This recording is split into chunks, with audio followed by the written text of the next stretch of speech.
ভারত সরকারের সামরিক শক্তির হস্তক্ষেপে জোরালো দাবি তুলল আকসা। এদিন এক সাংবাদিক সম্মেলন ডেকে আকসার উপদেষ্টা রূপম নন্দী কায়স্থ বাংলাদেশে হিন্দুদের উপর অকথ্য অত্যাচার ও নির্যাতনের তীব্র নিন্দা জানিয়ে গভীর উদ্বেগ ব্যক্ত করেন এবং এতে নির্যাতিত অসহায় হিন্দুদের রক্ষা করতে ভারত সরকারের দ্রুত হস্তক্ষেপের দাবি তুললেন।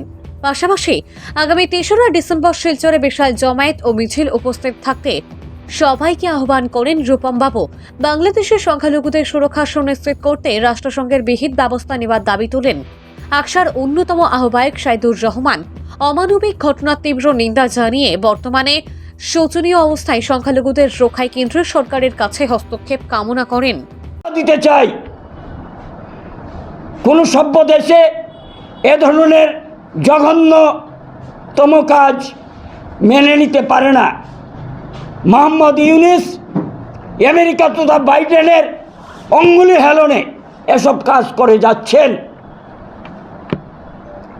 আমরা এখানে হিন্দু বৌদ্ধ সমাজ সমেত সংখ্যালঘুদের বাংলাদেশে সুরক্ষা নিশ্চিত করার আমরা দাবি জানাচ্ছি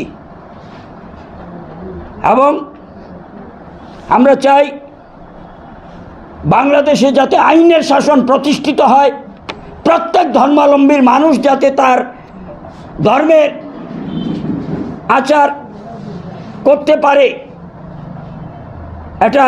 এর জন্য আমরা কেন্দ্রীয় সরকারের হস্তক্ষেপ দাবি করছি। বাংলাদেশে যে ক্রমবর্ধমান ঘটনা বর্তমানে চলে আসছে সেটা অত্যন্ত নিন্দাজনক।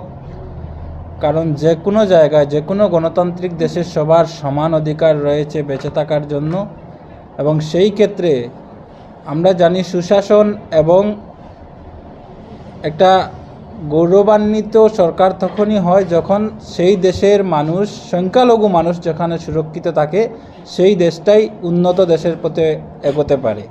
কিন্তু বর্তমান বাংলাদেশের যে অবস্থা সেটা অত্যন্ত শোচনীয়। আমরা ভারত সরকারের নিকট আহ্বান রাখছি, যেহেতু এই বাংলাদেশ আমাদের কাছ থেকেই গেছে, এই বাংলাদেশ আজকে যেটা বাংলাদেশ সেটা একসময় আমাদের ভারতবর্ষের অঙ্গ ছিল।